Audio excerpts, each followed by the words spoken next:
Lawrence लवाल जनूबी Sudan के अरबपति हैं। वीडियो शुरू करने से पहले हमारे चैनल को ज़रूर सब्सक्राइब कीजिए। लॉरेंस लवाल जनूबी सूडान के अरबपति हैं। हुकूमत ने उनके सोर्स ऑफ इनकम से मुतालिक तहकीकात शुरू कर दी हैं। ये अपनी तमाम दौलत लेकर कनाडा निकल गए थे और जाते जाते एक ऐसा जुमला कह गए थे जो कि सोचने पर मजबूर करता है। हुकूमत ने मेरे सोर्स ऑफ गुर्बत के मुतालिक तहकीकात क्यों नहीं की।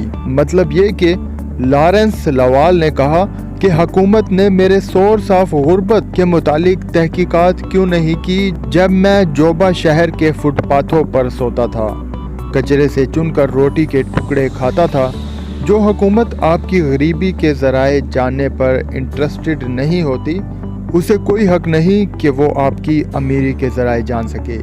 वीडियो पसंद आए तो हमारी वीडियो को लाइक करें और हमारे चैनल को सब्सक्राइब करें। मुझे दीजिए इजाज़त। अल्लाह हाफिज़।